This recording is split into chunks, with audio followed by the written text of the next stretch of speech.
Assalamualaikum warahmatullahi wabarakatuh. Alhamdulillah wassalatu wassalamu ala rasulillah amma ba'du.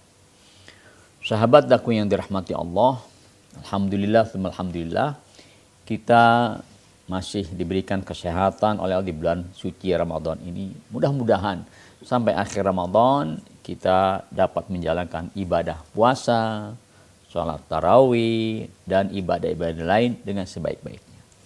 Sahabat aku yang dirahmati Allah, Ramadan kita sebut sebagai bulan istimewa. Kenapa? Karena berbeda dari bulan-bulan lain. Apa keistimewaannya bulan Ramadan ini? Pertama, Allah nyatakan dalam firman-Nya, Syahrul Ramadan alladzi unzila fihil Qur'an. Di bulan Ramadan itu Allah turunkan Al-Quran. Maka menjadi istimewa. Di bulan lain tidak diturunkan, artinya penurunan pertama atau penurunan sekaligus terjadi di bulan Ramadan. Bahkan inna anzalna fi lailatul qadar. Pada malam qadar Allah turunkan kitab suci Al-Quran tersebut. Kemudian karena bulan Ramadan Allah turunkan Al-Quran, kita sebagai hamba Allah layaknya bagaimana terhadap Al-Quran? Ya layaknya sering-sering kita membaca Al-Quran khusus jadi bulan Ramadan.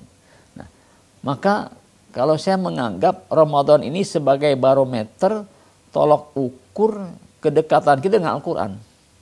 Kalau di bulan Ramadan kita tidak mampu membaca dengan sering atau tidak bisa mengkhatamkan Al-Quran satu kali saja, bisa jadi kita pastikan orang yang tidak mampu mengkhatamkan di bulan Ramadan, ya kemungkinan besar di bulan lain tambah malas dia.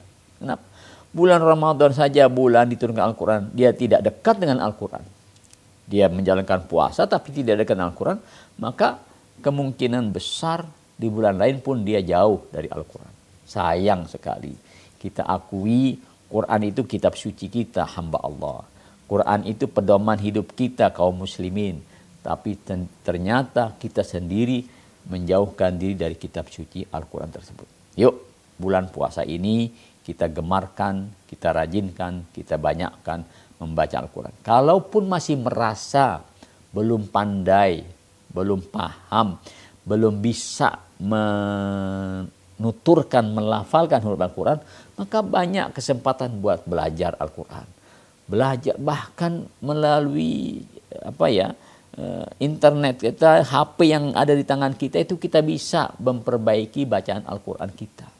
Masya Allah sudah sangat mudah sekali untuk kita belajar Al-Quran khususnya di bulan suci Ramadan. Suasana memang suasana tilawatil Quran di bulan Ramadan. Nah, di bulan Ramadan diistimewakan oleh Allah juga sebagai bulan yang kata Nabi di mana pintu-pintu surga dibuka oleh Allah Subhanahu wa taala. Sebaliknya pintu-pintu neraka ditutup. Apa maksudnya? Pintu surga dibuka artinya begitu mudah di bulan Ramadan ini untuk kita menjalankan ibadah kepada Allah. Bahkan ibadah dilipat gandakan pahalanya. Sehingga dengan ibadah yang kita lakukan di bulan Ramadan menghantarkan kita dengan mudah masuk ke dalam surganya Allah Subhanahu wa taala. Bayangkan, begitu mudah dan besar pahala ketika kita menjalankan satu macam ibadah. Apa? Umpamanya kita memberikan makan berbuka puasa kepada satu orang puasa. Entah itu makanan ringan atau mungkin makanan padat, makanan berat. Kita berikan kepada satu orang saja, maka kita mendapatkan dua pahala puasa. Pahala puasa diri kita sendiri, pahala puasa orang yang kita berikan makan tanpa mengeluarkan pahala puasa dibuat dirinya, kita dapat pahalanya. Bayangkan kalau kita memberi makan kepada 10 orang, berarti kita mendapat pahala puasa hari itu 11 pahala puasa. Loh, begitu mudah? Ya, begitulah yang Allah janjikan kepada kita. Nah, pintu neraka ditutup di bulan Ramadan. Bagaimana maksudnya? Rasa-rasanya kalau kita sedang puasa, ini hati kita, jiwa kita berat buat maksiat. Kita lagi puasa kok masa maksiat. Ya. Percuma dong puasa kita kalau kita berani melakukan maksiat di bulan suci Ramadan.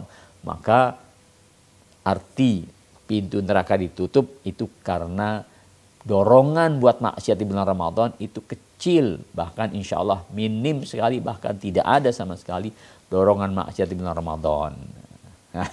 Tapi katanya, kok masih ada orang-orang yang berbuat maksiat? Ya, jangan ditiru yang mereka. Mereka itu mungkin sudah terbiasa bermaksiat di bulan-bulan lain. Dan di bulan Ramadan tidak ada etikat baik untuk menjauhkan maksiat. Sehingga masih terus ya setan menggelayuti dan merayu diri untuk melakukan perbuatan maksiat. Kita jangan seperti mereka. Ya, kita kan sudah niat. Sebelum Ramadan sudah niat. Nanti bulan Ramadan saya mau puasa dengan baik. Selama Ramadan saya mau ibadah dengan baik. Selama Ramadan kita mau jauhkan larangan Allah dengan baik. Maka kita lakukan sekarang sehingga pintu neraka ditutup di depan kita insya Allah. Kemudian selain juga pintu neraka ditutup, pintu surga dibuka, pahala setiap ibadah dilipat gandakan oleh Allah Subhanahu wa taala. Ibadah-ibadah yang sunat kita lakukan itu dalam sebuah hadis pahalanya seperti kita menjalankan ibadah wajib. Maksudnya bagaimana? Umpamanya sholat duha kan sunat hukumnya. Tapi kalau kita jalankan di bulan Ramadan, maka pahala sholat duha itu seperti kita melaksanakan pahala sholat wajib di luar Ramadan. Ya, artinya semua ibadah dilipat gandakan oleh Allah Subhanahu wa taala. Berinfak, bersedekah. Mungkin di luar Ramadan nilainya 10 sampai 700 kali lipat.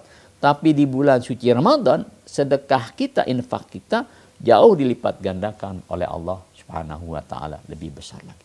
Mudah-mudahan ya, di bulan istimewa ini, bulan suci Ramadan, benar-benar ya, ibadah kita menjadi istimewa. Ya. Semangat ibadah kita juga lebih kuat dan lebih maksimal sehingga Ramadan kita rasakan betul-betul bulan yang istimewa, bulan di mana kita meraih pahala yang sebesar dari Allah Subhanahu wa taala. Mudah-mudahan tercapai apa yang kita inginkan selama bulan Ramadan. Billahi taufiq wal hidayah. Assalamualaikum warahmatullahi wabarakatuh.